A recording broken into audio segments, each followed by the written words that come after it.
मेरा नाम है आयशा आरिफ खान और मैं जो भी कुछ करने जा रही हूँ अपनी मर्ज़ी से करना चाहती हूँ।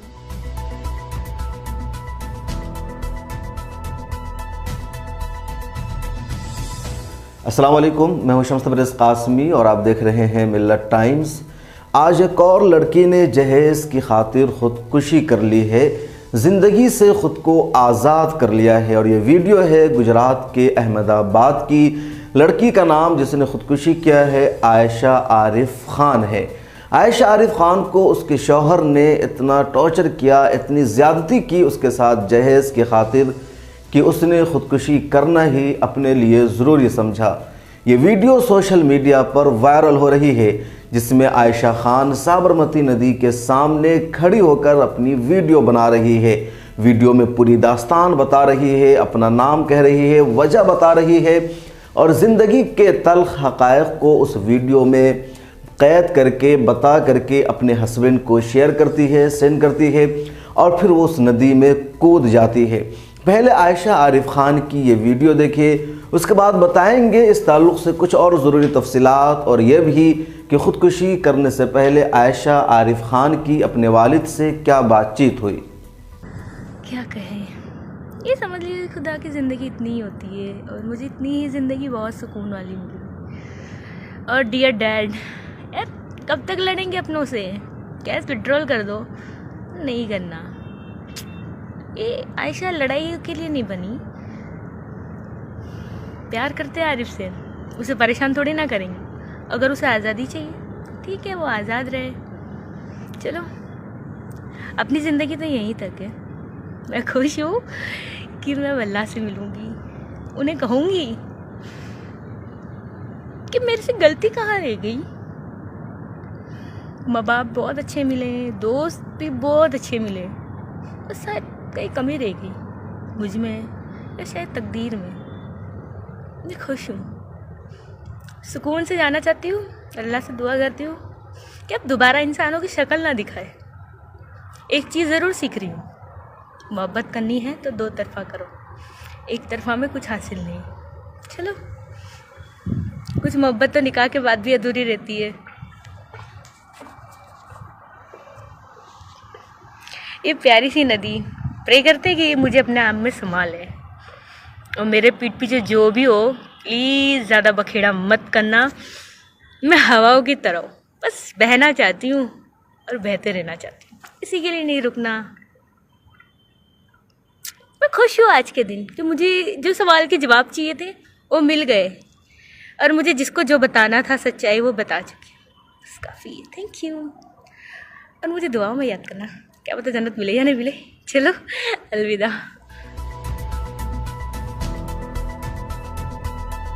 आयशा आरिफ ख़ान की ये वीडियो आपने देखी, आपने सुना। एक हंसता मुस्कुराता हुआ चेहरा इस दुनिया से रुखसत हो चुका है। आयशा आरिफ ख़ान बिल्कुल मौत को गले लगा रही है, लेकिन उससे पहले वो जिस अंदाज में बात कर रही है ये उसकी ज़िंदगी का एक तल्ख़ तजर्बा है, एक तल्ख़ हकीकत है। और वो तल्ख़ हकीकत है हमारे समाज का जहेज़ वाला कल्चर। इस जहेज़ ने आयशा को ख़ुदकुशी करने पर मजबूर किया। आयशा गुजरात के अहमदाबाद की रहने वाली है। आयशा के वालिद का नाम है लियाकत अली। वो टेलर हैं, यानी कपड़ों की सिलाई का काम करते हैं। लियाकत अली के और भी बच्चे हैं। साल 2018 में आयशा ख़ान की शादी हुई थी राजस्थान के जलवर के रहने वाले आरिफ ख़ान से। आरिफ ख़ान क्या करते हैं, उनका पेशा क्या है, उस बारे में कोई तफसील अभी तक सामने नहीं आ सकी है। आयशा की शादी हुई आरिफ ख़ान से 2018 में और शादी हो जाने के बाद आरिफ ख़ान ने आयशा पर जहेज़ के लिए दबाव डाला, जहेज़ की डिमांड की। आरिफ के घर वालों ने कुछ पैसा दिया भी, 1-1.5 लाख रुपए की रकम, और उसके बाद आयशा ख़ान को आरिफ के साथ रुखसत किया। आरिफ ख़ान आयशा को लेकर अपने घर गए, लेकिन कुछ दिनों तक रखा और फिर दोबारा उसे अपने घर यानी अहमदाबाद भी भेज दिया। आयशा मैके वापस लौट आई। आयशा अपने हस्बैंड आरिफ से बातचीत करना चाहती थी, लेकिन आरिफ की तरफ से कोई रिस्पॉन्स नहीं मिल रहा था, कोई जवाब नहीं मिल रहा था। आयशा ने बार बार बात करने की कोशिश की। आयशा और उनके वालिद ने लोकल थाने में भी केस दर्ज कराया, शिकायत की, लेकिन आरिफ खान पे कुछ असर नहीं पड़ रहा था। जब आखिरी बातचीत हुई और आयशा ने कहा तुम मुझसे मिलो, मुझसे मुलाकात करो वरना मैं मर जाऊंगी, तो आरिफ खान का जवाब था कि तुम मर जाओ, वीडियो बना लो और मुझे भी शेयर कर देना, मुझे भी भेज देना। और बिलाखिर आयशा खान के दिल पर यह बात इतनी लगी कि उसने ख़ुदकुशी करने का फ़ैसला ही कर लिया। साबरमती नदी के किनारे जाकर अपनी वीडियो बनाती है, वीडियो अपने हस्बैंड को शेयर करती है और फिर ख़ुद छलांग लगाकर उस नदी में कूद जाती है और वहाँ से निकलती है आयशा आरिफ खान की लाश। आयशा आरिफ खान ने वीडियो में जो दर्द बयान किया है, जो सच्चाई बयान की है, उससे तो साफ लग रहा है कि आयशा ने आरिफ से बेपनाह मोहब्बत की थी, टूटकर उसे चाहा था, लेकिन आरिफ ने उससे कोई मोहब्बत नहीं की। यह शादी महज ढकोसला थी या कुछ पैसों की खातिर शायद उसने शादी की थी या फिर कुछ और मामला था। इसलिए बार बार आयशा ने अपनी वीडियो में कहा कि मोहब्बत एकतरफ़ा नहीं होनी चाहिए। एकतरफ़ा मोहब्बत ने उसे इस अंजाम तक पहुंचाया। आयशा आरिफ खान जब नदी के किनारे थी तो उस वक्त उसकी बातचीत उसके वालिदैन से हुई। आयशा के वालिद ने आयशा को फ़ोन किया। उनके वालिद लियाकत अली को अंदाज़ा था कि आयशा कुछ भी गलत कदम उठा सकती है, वो डिप्रेशन की शिकार है, वो मायूस है। चुनांचे उन्होंने फ़ोन किया और कहा तुम कहाँ हो, किस हाल में हो, फ़ौरन घर आओ, मैं बेटे को भेज रहा हूँ। लेकिन आयशा खान कुछ नहीं सुनती है और जवाब देती है कि मैं ख़ुदकुशी करने जा रही हूँ, मैं वापस नहीं लौट सकती हूँ। ये बातचीत की ऑडियो मौजूद है, अवेलेबल है, और इस बातचीत के बाद शायद वालिदैन को ऐसा लगा हो कि आयशा लौट आएगी, लेकिन उनके घर पहुँची उनकी लाश। आप पहले आयशा की उनके वालिद से क्या बातचीत हुई, ये ऑडियो सुनिए। हाँ बेटा, कहाँ है? बस आ रही हूँ मैं। आजा, निकल जा। कहाँ पर रहेगी तू? रिवर फ्रंट पे आ रही हूँ मैं। आज मैं मोन्टू को भेजता हूँ। हेलो सोनो, हाँ मेरी बात सुन बेटा। अरे कुछ नहीं सुनना पप्पा। देख, गलत बात मत कर, ले अम्मी से बात कर। मुझे कुछ नहीं सुनना, मेरे को बस पानी में कूदने तक तो सवाल। नहीं बेटा, ऐसा काम मत करना। मुझे बहुत हो गया। ऐसा कार करने से तो लोग बोलेंगे कि ये खराब थी। इसे जो चाहे बोलना। नहीं बेटा, ऐसा कुछ काम नहीं करना। बस हुआ ना मॉम, बस हुआ। मैं खुद जा रहा हूँ। ऐसा कुछ नहीं है मेरे को। मॉम बस हुआ मॉम। हाँ तो ऐसा काम अपना करना ही नहीं ना, कुछ भी नहीं। नहीं मॉम, तेरे ने मुझ पानी में कूदना है। नहीं जीना मॉम। भोसपाक बाबा की कसम, तेरे को ऐसा काम मत करना कुछ भी। नहीं जीना मॉम, मैं बहुत थक गई हूँ। हाँ तो कुछ भी नहीं, अल्लाह मालिक है, माफ करेगा। जालोर बोलना, चल मेरी बात सुनो, किसी से बात नहीं करनी, उसको नहीं लाना मेरी जिंदगी में। आजादी चाहिए तो आजादी चाहिए ना, आजादी चाहिए ना। बोलते तुम मरने जा रही, वीडियो बना के भेज देना ताकि मेरे को पुलिस में ले। मैंने ठीक है, मैंने वीडियो दे दी उसको। हाँ ठीक है, मैं मरने जा रही, तुम्हारे में कोई नहीं आएगा। ऐसा करना है मत कुछ भी। वीडियो भेज दी, अब मैं मरना चाहती हूँ। थक गई हूँ यार, लाइफ से इरिटेट हो गई हूँ मैं। कब तक हंसूँ मैं? कुछ भी नहीं, ऐसा कुछ नहीं होगा। चल मैं जाता हूँ जालोर। जब पापा कल जालोर जाते। अब नहीं पापा, अब लेट हो गया पापा, लेट हो गया। लेट हो गया, पापा कल जा रहे हैं तो कल लेट हो गया। उसको बहुत समस्या कर देंगे बेटा, तू शांति रख। जी मैंने अब नहीं जीना। सोनो, अब नहीं जीना ये बेटा सोनो, मेरी बात सुन। अब मैं बता दी। सोनो मेरी बात सुनेगी पहले? इसे नहीं लाना मेरी लाइफ में तो ठीक है ना, नहीं जीना मुझे। मैं जा रहा हूँ कल जालोर। मेरे को खाली मेरी मैया को जिसने बुलाना है बुलाओ। की ले, मेरी बात सुन ले बेटा। इतना तूने सुना ना मेरा? पापा नहीं यार, मैं तुमको तकलीफ दूं? कब तक तकलीफ दूं सबको? अम्मा आयशा रज़ियल्लाहु का मुबारक नाम है तेरा बेटा, उस नाम की लाज रख, उस नाम की लाज रख। मुबारक तकदीर लेके नहीं आई हूँ। नहीं, आयशा रज़ियल्लाहु का मुबारक नाम है तेरे को। अम्मा आयशा रज़ियल्लाहु की कसम है तेरे को, तू घर आएगी। बच गई तो ले जाना, बच गई तो दफन कर देना। तू मैं जालोर जा रहा हूँ। नहीं पापा, कल जालोर जा रहा हूँ। कल कुछ भी कीमत सब सुलझा देता हूँ। बस तेरे को कलाम पाक की कसम है, देख। अब बस पापा, अब बस। तेरे को बोला ना, तू घर आ जा बेटा। अब तो मैं आरिफ से जो बात करनी कर लूँ, मैंने कर ली। जो मिल गए नहीं मेरी बात बाबा, मानेगी। अब मौत करीब, अब नहीं जीना बाबा, बहुत हुआ ना यार, कब तक परेशान होंगी मैं खुद के लिए, सबको परेशान करती रहूंगी। मेरी बात सुन, तो उससे क्या हल होगा बेटा? वो लोग निकल जाएंगे। कोई झेल नहीं जाएगा बेटे, वीडियो बना के दे दी, कोई किसी की जिम्मेदारी नहीं मेरी है। बात सुन बेटा, देखो तेरी अम्मी रो रही है, घर आ जा बेटा। अब मैं थक गई हूँ, मैं मोन्टू को भेजता हूँ, मेरी बात सुन, मैं मोन्टू को भेज रहा हूँ। कहाँ पर है तू, कौन सी जगह पर है? बता नहीं, रेंट पे हूँ। तू मेरी बात नहीं सुनेगी बेटा। पापा मैं थक गई हूँ, कोई सोल्यूशन नहीं है मेरी अरे जिंदगी सोल्यूशन है बेटा, सब सोल्यूशन है, सब सोल्यूशन है बेटा। मेरी बात सुन तू। वो बोलते केस नहीं किया था, तो मैं भी सोचता। आज तो मैं जा रहा हूँ, मैं कल जाके उनसे बात कर लेता हूँ, केस वेस सब वापस ले लेंगे, सब सुलझ जाएगा। वो नहीं आएगा, फिर भी मेरी जिंदगी में नहीं आएगा, नहीं आएगा। उसका बाप भी आएगा। एक बार मेरे पे भरोसा कर तू, मेरी बात सुन। मैंने बहुत भरोसा कर लिया। अब तू घर आ जा, बस एक बार घर आ जा तो तू मेरी बात सुन ले। तो कुरान शरीफ की कसम है, तू को घर आ जा बेटा। अरे अब नहीं आ रहा, अब मैं घर आ जा बेटा। समझती क्यों नहीं है? तो मैं खुद आत्महत्या कर लूंगा, फिर सबको मार दूंगा मैं, किसी को घर में जिंदा नहीं रखूंगा फिर।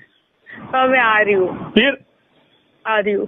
समझती नहीं कोई बात को, तेरे को कह रहा हूँ तो समझती नहीं है। चल घर आ जा, चल। नीचे कहाँ, कौन सी जगह? मैं मोन्टू को भेजता हूँ, गाड़ी लेके लेने आता है तेरे को। बोल कौन सी जगह खड़ी है तू? मैं रिवर फ्रंट पे बैठी हूँ। कौन सी जगह? अपन एलिस ब्रिज के पास हाँ। हैं? हेलो? हाँ पप्पा। हाँ तो तू वहां से बाहर निकल के प्राइवेट रिक्शा करके हमें भाड़ा देता हूँ। मैं आ रही हूँ। हाँ आ जा, बाहर निकल, कलाम पाक की कसम है तेरे को। आ रही हूँ। हाँ आ जा, और मैं जा रहा हूँ कल जालोर जाता हूँ मैं। आ जा तू घर आ। आयशा की खुदकुशी और उसकी मौत का जो सबब बना वो है जहेज़। जहेज़ हमारे माशरे का सबसे बदतरीन रिवाज है, और आज के इस तरक्की याफ्ता दौर में अहद में भी जहेज़ का कल्चर बढ़ता जा रहा है, कम होने को नाम नहीं ले रहा है। और इसी जहेज़ ने आयशा को उसकी ज़िंदगी से महरूम हो जाने पर मजबूर किया। आयशा ने जो कुछ किया, खुदकुशी की, ये तो अच्छा नहीं किया। आयशा को सब्र करना चाहिए था, लड़ना चाहिए था। इस जुल्म के ख़िलाफ़ हाई कोर्ट के बजाय सुप्रीम कोर्ट तक जाना चाहिए था, लेकिन आयशा ने हिम्मत हार ली। मुझे लगता है कि आयशा को हिम्मत नहीं हारनी चाहिए थी। आयशा को और मजबूती के साथ इस जुल्म का मुकाबला करना चाहिए था, ताकि आयशा उन दूसरी लड़कियों के लिए एक आइडियल बनती। और जो उसका हस्बैंड आरिफ मोहम्मद ख़ान है, उसने जो कुछ किया है उसके लिए उसे कड़ी से कड़ी सज़ा मिलनी चाहिए, उसे बदतरीन सज़ा मिलनी चाहिए। फ़िलहाल इस पूरे मामले में अहमदाबाद में रिपोर्ट दर्ज कर लिया गया है, और गुजरात की पुलिस राजस्थान के लिए रवाना भी हो चुकी है, जहां जा कर के वो आरिफ को गिरफ्तार करेगी। आगे क्या कार्रवाई होगी वो आने वाला वक्त बताएगा। लेकिन यहाँ पर ठहरकर हम इस चीज़ को ये जानने की कोशिश करते हैं कि समाज में अभी भी जहेज़ का कल्चर क्यों बढ़ता जा रहा है, क्यों लोग जहेज़ के लिए, तिलक के लिए, सलामी के लिए हद से तजावुज़ कर जाते हैं। ये सिर्फ आयशा की कहानी नहीं है।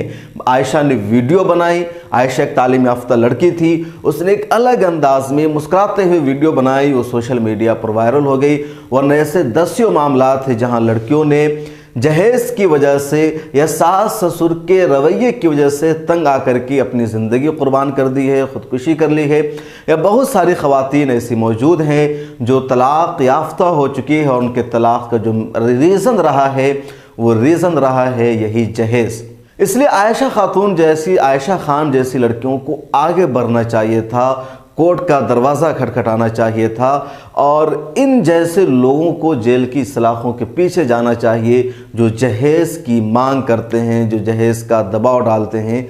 लेकिन ऐसा नहीं हो रहा है। हमारे हिंदुस्तान का अलमिया भी अजीब है कि मुसलमानों को बदनाम करने के लिए, इस्लाम को बदनाम करने के लिए तो हुकूमत साथ देती है, सुप्रीम कोर्ट से फैसले सादिर करवा दिए जाते हैं, कुछ ख़वातीन को ख़रीद करके सुप्रीम कोर्ट तक पहुंचाया जाता है, उन्हें उनके घर से फ़्लाइट में बैठाकर सुप्रीम कोर्ट यानी दिल्ली लाया जाता है। लेकिन जो ख़वातीन हकीकत में मजबूर है, वाक़अतन जिन पर जुल्म हो रहा है, उनकी कोई मदद नहीं की जाती है, उनके मसाइल नहीं सुने जाते हैं, उनके केस पर तवज्जो नहीं दी जाती है, क्योंकि हुकूमत का, मीडिया का पूरा मामला इस्लाम को टारगेट करना होता है, मुसलमानों को बदनाम करना होता है और मीडिया का इसके लिए खूब इस्तेमाल किया जाता है। और जो बुनियादी मसाइल है, जो हकीकी इशूज़ है, उस पर कभी तवज्जो नहीं दी जाती है। जैसे ये एक बुनियादी मसला था, जहेज़ का मामला है, लेकिन इस पर कोई फोकस नहीं होता है। इस पूरे मामले में उर्दू के सीनियर जर्नलिस्ट हैं शकील रशीद साहब, मुंबई उर्दू न्यूज़ के वो एडिटर भी हैं। उन्होंने एक मजमून लिखा है अपने अखबार मुंबई उर्दू न्यूज़ में। वो बहुत अहम मजमून है, पढ़ने से ताल्लुक़ रखता है। उस मजमून में जो उन्होंने अपना दर्द बयान किया है वो ये कि all India Muslim personal law board, Jamiat Ulama Hind, all India military council, Imarat Sharia, all India मुस्लिम मजलिस मशावरा जमात इस्लामी और जैसी जो भी मुस्लिम ऑर्गेनाइजेशन है जो इस्लाह माशरा का काम करती है, इस्लाह माशरा पर फोकस करती है, लेकिन उनके प्रोग्राम का कोई नतीजा सामने नहीं आता है। वो क्यों? वजह ये कि बड़ा बड़ा जलसा करते हैं, उलमाए किराम आते हैं, तकरीर करते हैं, अपनी फ़ीस लेते हैं, खाना खाते हैं, चले जाते हैं। अमली ज़िंदगी में उसका कोई असर नहीं हो पाता है।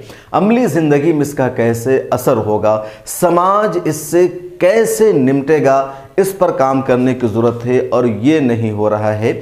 All India Muslim personal law board ने पिछले साल यानी 2017 में 18 में सड़कों पर ख़वातीन को निकाला था। ख़वातीन ने 3 तलाक़ कानून के ख़िलाफ़ ज़बरदस्त एहतजाज किया था, लेकिन उसी तरह की मुहिम जहेज़ के ख़िलाफ़ चलाने की ज़रूरत है, लेकिन ये नहीं हो रहा है। लड़की के वालिदैन मजबूर होते हैं जहेज़ देने पर, क्योंकि जहेज़ नहीं देंगे तो उनकी शादी का मामला रुक जाएगा, गांव घरों में मामला और संगीन हो जाता है। और लड़के वाले जहेज़ लेने के लिए बिल्कुल अतावले होते हैं, अगर जहेज़ न मिले तो वो शादी नहीं करते। कई जगहों पे घर वाले मजबूर होते हैं कि अगर हम अपनी बेटी को जहेज़ नहीं देंगे तो हमारी बेटी को ज़िंदगी भर वहाँ ताना दिया जाएगा, उन्हें गालियों का सामना करना पड़ेगा। उनके ससुराल के लोग कहेंगे कैसे फ़कीर बाप की बेटी थी, कुछ भी नहीं दिया, खाली हाथ भेज दिया। अब तो ये चलन बन चुका है, जब शादी की बातचीत होती है, रिश्ता तय होता है, तो लड़के के वालिदैन कहते हैं, यानी मांगने का अंदाज़ देखिए होता है कि अब जो कुछ देंगे अपनी बेटी को देंगे, आप फ्लैट देंगे, पैसा देंगे, सामान देंगे, आपकी बेटी का होगा, हमारे बेटे का इसमें क्या। इस नाम पर जहेज़ मांगा जाता है। और ये जो जहेज़ है, ये जो रस्म इस्लाम में आई है या हिंदुस्तान के मुसलमानों में पाई जाती, पाकिस्तान में है, इसका इस्लाम से कोई लेना देना नहीं है, कोई ताल्लुक़ नहीं है। मैं आपको बता रहा हूँ कि जहेज़ की शुरुआत कैसे हुई। दरअसल ये जहेज़ की जो शुरुआत हिंदुस्तान में मुसलमानों के दरमियान हुई है, ये हिंदू रस्म रिवाज से आई है। इस्लाम ने कहा है अपनी बेटियों को आप विरासत में हिस्सा दीजिए। जिस तरीके से विरासत में बेटे का हक़ है, उसी तरीके से बेटी का भी हक़ है। दूसरी तरफ हिंदू समाज है जहाँ बेटी को विरासत में देने का कोई तसव्वुर नहीं था। चुनांचे इस बुनियाद पर हिंदू समाज में ये होता था पिछले ज़माना में कि अपनी बेटियों को वो शादी करके रुखसत कर देते थे, उसके बाद बेटी दोबारा घर आएगी नहीं आएगी इसका भी कोई तसव्वुर नहीं था। चुनांचे उसी वक्त बेटी को जहेज़ वहेज़ सारा सामान देकर रुखसत कर देते थे कि बेटी जा रही है, दोबारा नहीं आएगी, तो उसे जहेज़ दे दो, सामान दे दो, सारी चीज़ें दे दो। ये चीज़ें वहाँ से इस्लाम में भी आ गई, यानी हिंदुस्तान के इस्लाम में या मुसलमानों के दरमियान ये रस्म आ गई और मुसलमानों ने भी जहेज़ को लाजमी अपना लिया। चुनांचे आज भी तसव्वुर है पढ़े लिखे मुसलमानों में कि सलामी देना तो सही नहीं है, लेकिन कम से कम बेटी को बिस्तर देना, बेड देना, अलमारी देना, बर्तन का सामान देना, ये तो लाजमी हिस्सा है। कुछ लोग इसे हदीस से साबित कर लेते हैं। ये सब इस्लाम के ख़िलाफ़ है। बीवी की ज़िम्मेदारी शौहर की है, शौहर की ज़िम्मेदारी है वो अपनी वाइफ की तमाम ज़रूरियात को पूरी करे, उसको घर दे, उसको खाना खिलाए, उसको तमाम जो भी चीज़ें हो सकती है वो उसकी ज़िम्मेदारी है। घर वालों की यानी लड़की के माँ बाप की कोई रिस्पॉन्सिबिलिटी नहीं है।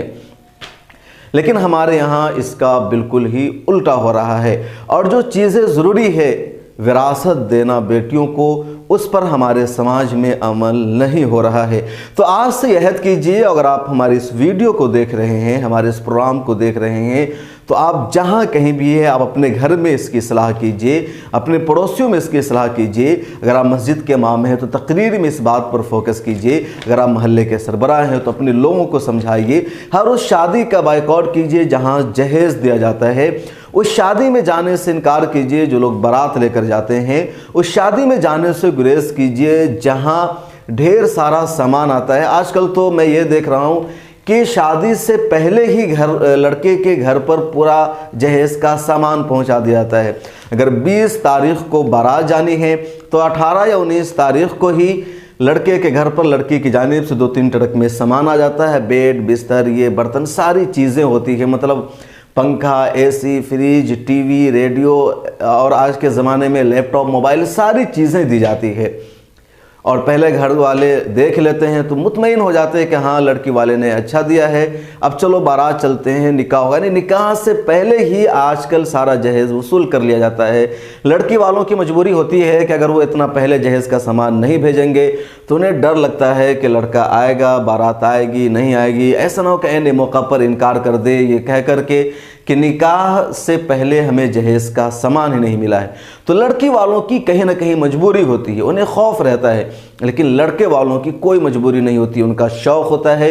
इसलिए मैंने कहा कि आप सबको मिल करके, हम सबको मिल करके ऐसी शादियों का बायकॉट करना चाहिए, ऐसी शादियों में जाने से गुरेज करना चाहिए, ताकि दोबारा किसी और लड़की को वही कदम न उठाना पड़े जो आयशा ने उठाया है।